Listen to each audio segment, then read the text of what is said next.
What up? T-Bob here. And Jake as well. And look at you. You done stumbled upon little OTB Saints, where we bring you all the latest black and gold coverage. Who are the Saints going to draft? Who's going to be their quarterback? What does the salary cap look like? All that information and more.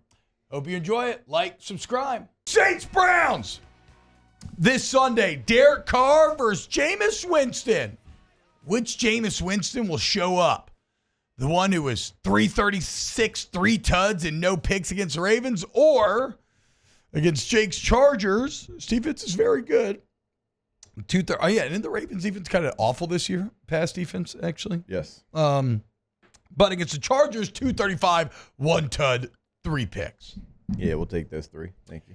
I guess so. In asking that question, which Winston will show up, that actually has less to do with Winston, more with the quality of defense that he was facing.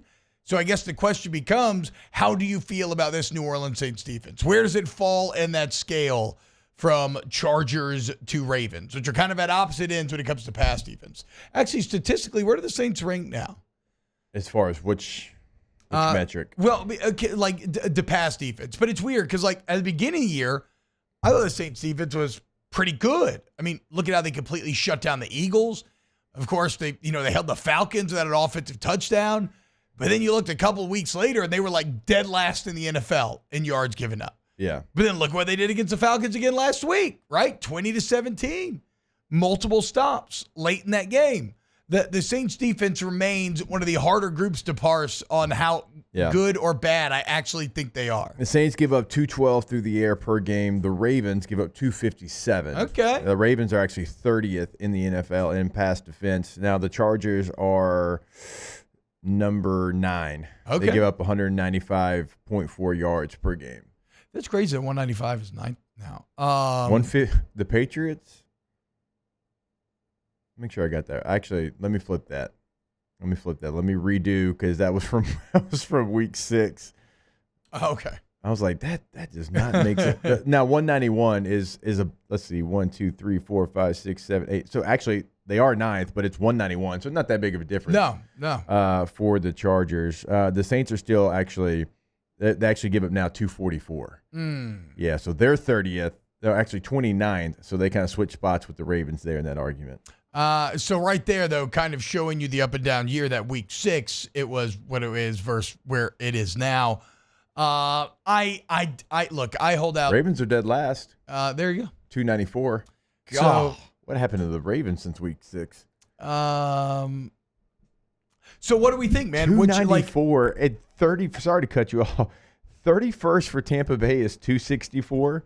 The Ravens are 294 per game passing. Yeah, I mean, look at that Bengals game the other day, right? Yeah. Like, if Lamar Jackson just doesn't go God mode, there's no way that they should have won that game. It was a Thursday night football game featuring offense, something that was thought to be impossible. So then, how do we feel, Taylor? How do you feel about this Saints defense matching up with the Browns passing attack? I mean, you no longer have Amari Cooper. That's always good when you don't have to guard him. I mean, you have Jerry Jeudy and Elijah Moore have kind of been their their 2 top guys.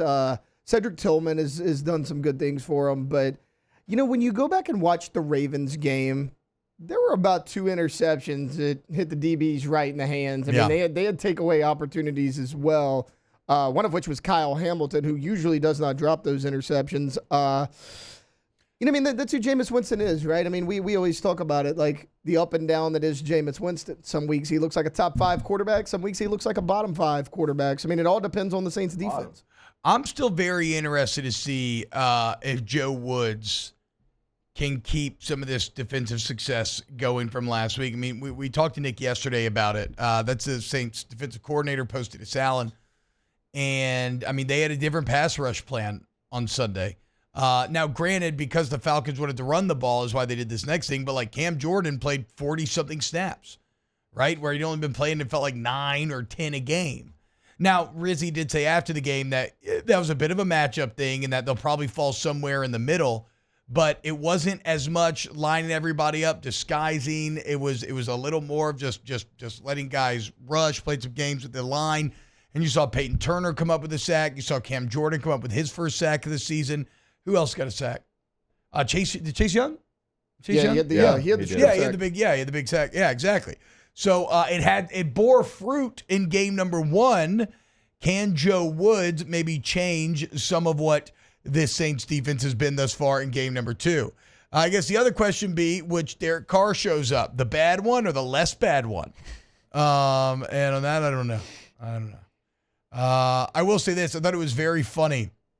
Darren Rizzi apparently last week just told the wide receivers room that look, it's an open audition during practice this week. Yeah. Which makes sense. I mean, literally your top 4 receivers are out with injury. You have nobody. If again, we really can't stress this enough. Kevin Austin Jr. caught the first passes of his career, and he's been in the NFL like 2 to 3 years. Yeah. Dante Pettis caught his first pass in 2 years. Marcus Valdez-Scantling had caught 3 passes for 31 yards in 7 games, 3 for 109, Right. and 2 TDs. So Rizzi basically saying, look, guys, we got nothing. It's audition season. You want a chance to finally make your NFL dream come true? Well, this wide receiver room's basically the Make-A-Wish Foundation at this point. We're going to put you on that field. Okay, we're going to put you on that field, and who knows, maybe you even ended up with a touchdown. Is there any way that MVS has a big game on Sunday? Yeah. I mean, look, he's not like those other names that you threw out there. No. I mean, he's now this year, and yeah, I mean, I don't know how much longer his career truly has, but he's had moments in the NFL. Like these other guys, it's like, okay, so you know how the Saints had the fake flyer that went out, like show up to the facility to try out for the team, and people believed it? Yes. Those other guys did that. They got out of there. their car, and that's how they got there. MVS is not in that category. So I mean, he could have a big game. I would assume that the focal point of what the Browns are going to try to line up to stop, because again, all jokes aside, he is like a veteran receiver who's had moments in the NFL. It's like, all right, we're not going to let that guy beat us like he did to the Falcons, but he's a veteran player. He can have success. I would be shocked if he had that type of success in this game.